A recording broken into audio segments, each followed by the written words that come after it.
Hi guys, welcome back to 100% Mag. So hope you're all staying safe and well out there. So of course Newcastle United take on Aston Villa tonight. Of course in America, it'll be midnight kickoff here. Of course Sunday going into the Monday for us here in the UK to watch the match. It'll be live on Sky Sports, and hopefully it will be a fantastic game for us to enjoy. Of course, everybody who is over in the States will be, of course, 5 hours behind us. So they will be watching, of course, the game with a 5 hour difference behind we, of course. And last night, Newcastle United fans in Philadelphia and many Newcastle United fans from around the world, of course, all flocked to Philadelphia for, of course, this summer series, and to America for this summer series. And last night they got, of course, a massive, unexpected surprise, of course, as there was an unofficial Newcastle United party held in Philadelphia last night. And who should arrive but Darren Eales, Medad Gadisi, Peter Silverstone, Jamie Rubin, and of course other Newcastle United owners as well were at this unofficial Newcastle United party in, of course, Philadelphia. And many Newcastle United fans got to meet Gadassi, got to meet Darren Eales, and got to meet the other people behind Newcastle United, of course, and who are helping, get us to where we are right now. As you can see, there's a few images up on screen, of course, of some of the fans meeting Gadassi and meeting Darren Eales, and of course Adam Pearson as well was part in there as well, along with Keith Downey and a few other Newcastle United fans on the media side of things that, of course, were there as well to witness the occasion. Moving away from that news, of course, then there is news, of course, of Dan Burn signing the extension. Now, this seems to have just went under the radar. Not many people has seen this.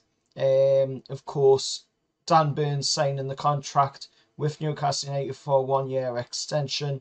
This actually got done back when the retained list came out, but it went under the radar for quite a few people.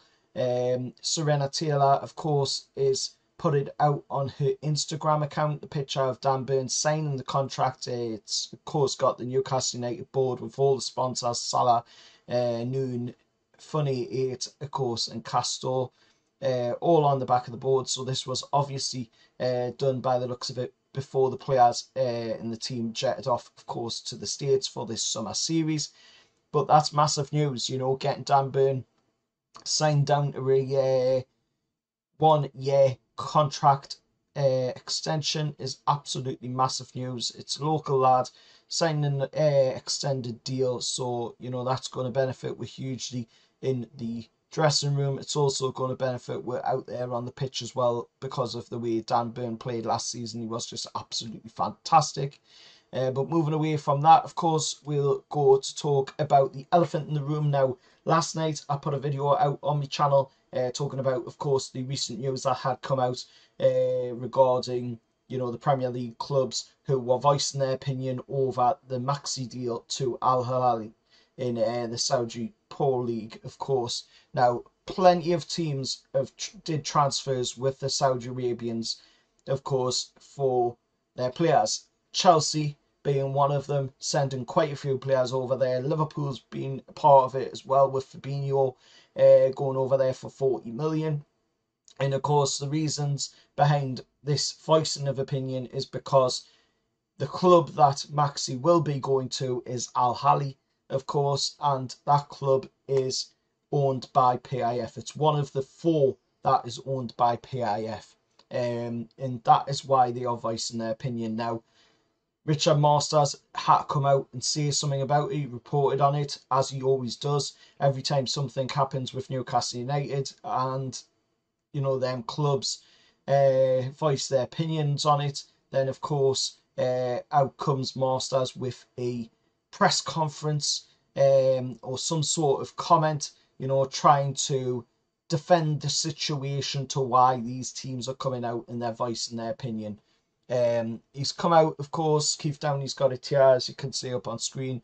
Richard Masters responds to reported concerns for Premier League clubs over Alan St-Maximin's proposed move to Saudi Arabia. That maxi sale hasn't happened yet, so it's hypothetical. What I can tell you is we have very strong and clear transaction rules. Then, of course, he goes on to say which indicate that anything that is intercompany is expressed at fair market value. So very clear rules are in place, whether it be sponsor or a player transfer. These are new rules that were brought in 2021. Yes, in 2021, yet another new rule that the Premier League made, along with quite a few other rules that they made during the time just when Newcastle United's takeover got announced. Of course, there was quite a few rules brought in, and that is purely down to the fact that these teams and the Premier League themselves are really, really scared of what Newcastle United can do. And look at what we're doing right now, you know, with these limitations against where, you know, if them limitations weren't there, imagine what would be happening right now in the Premier League. It would probably look something like the Ligue 1 with PSG, or the German league with Bayern Munich. So that in itself right there shows, you know, that they are really, really scared of Newcastle. And he believes they are doing their job. And I've got to say, I don't think them rules are doing their job. I don't think them rules even exist to teams like Man United, Arsenal, Tottenham, Chelsea, Liverpool, you know, even Man City. Man City are actually getting investigated for breaking those rules. And of course, we've seen other teams in the Premier League as well, the likes of Nottingham Forest, who were only new to the Premier League last season, of course, and they have even broke the rules with their owner, you know, moving players from Olympiacos, who he owns, to Nottingham Forest, or from Nottingham Forest to Olympiacos, which in itself is intercompany deals, as they want to put it that way. We've seen it with Watford and Udinese, with them their owners owning both of them clubs doing the deals. Of course, we've seen it with Man City, with Man City moving Frank Lampard from New York City FC to Man City, or Man City New York City FC. We've seen it with other leagues as well, you know. So this isn't the first time it's happened. This is, you know, Newcastle aren't the first team to do this. There's plenty of other teams out there that are doing it, are breaking the rules, and they're not getting anything done against them. So why, you know, should Newcastle be getting put under the spotlight, put into, you know, again, a discussion that is basically unwanted. It's not needed, and the clubs should just pretty much shut their mouths and get on with football. Keep running to the head teacher, you know, and complaining because things aren't going your way, because that's basically what you're doing every single time Newcastle do something that you're not a fan of.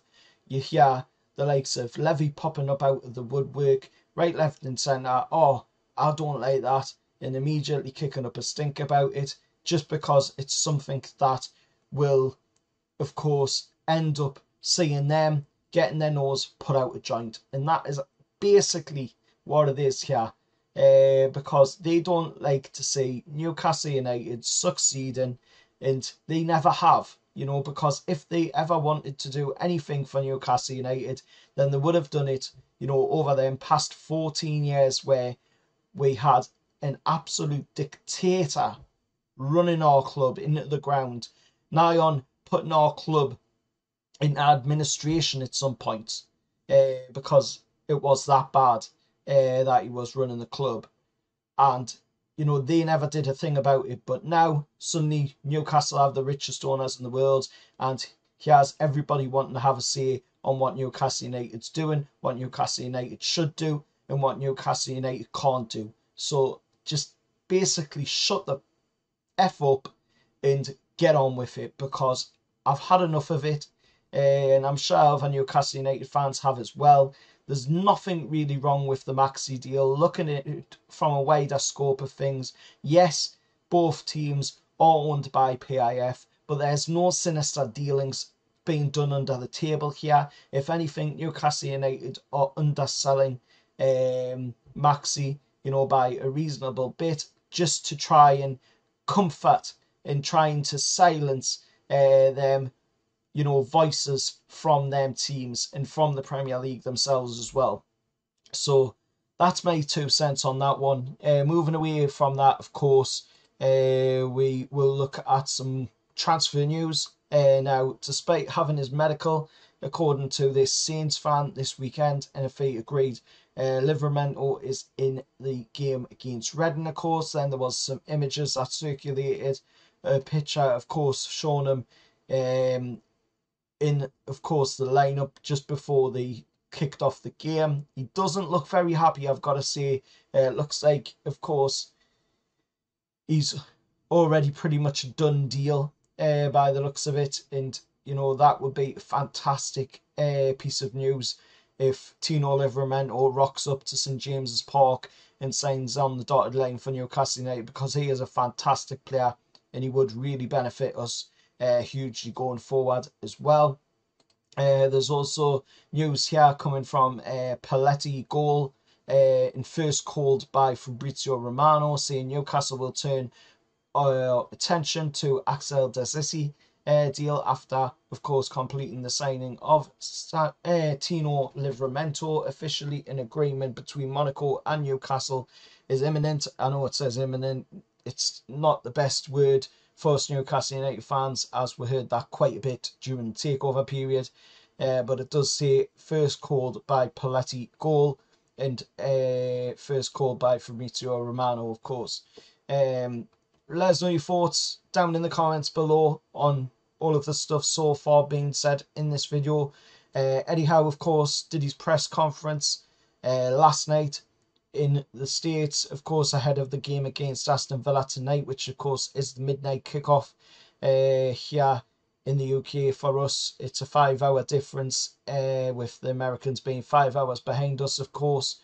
So that'll be an interesting one to see what happens in that game tonight. But Eddie Howe had his press conference and he says he really thinks this season will be a good season. He also had some great words to say for Lascelles as well. He talked about Harvey Barnes as well, saying that there wasn't really anything he could say about Harvey Barnes at the moment, and as of now, at this moment, he's still pretty much a Leicester player, even though we have seen, of course, Harvey Barnes at the training ground coming out, where obviously he was completing a medical. We've seen him at St James's Park as well, where he was being given a tour around the stadium as well. So clearly there is something going on there. Obviously the deal is pretty much done. We're just waiting on official confirmation.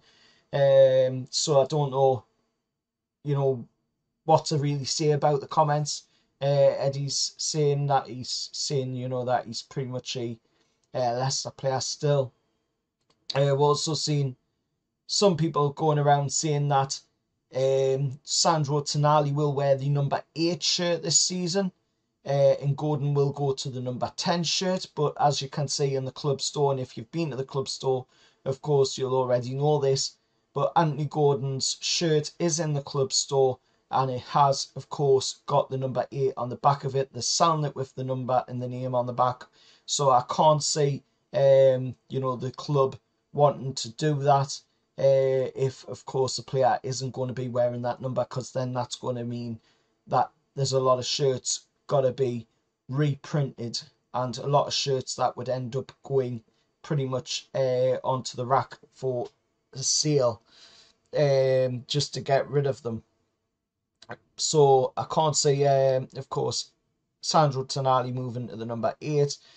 And at the moment, it looks like his number could be number 20. That is what we've seen him play in when he took on Gateshead. So we'll see what happens, of course, when they officially announce the squad numbers ahead of this season.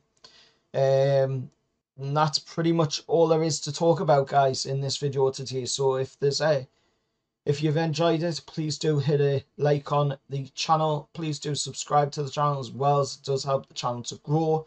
If you want to join the membership, then feel free to do so. It's $1.99 a month. You do get some perks with that as well. Of course, of a shout out on the channel once a month, and of course priority replies to your comments down in the comments section as long as you are a member. And if you don't want to take that route and you want to support the channel with a little bit extra, then hit that super thanks button down below. Any donations are welcome, and I do not take any of it for granted. Until next time, I'll see you all for the match review, maybe tomorrow, with it being such a late game, but we'll see. If it's not tonight, then of course it will be tomorrow on the channel for my reaction to tonight's game against Aston Villa. And until next time, I'll see you on the next one, and however that's.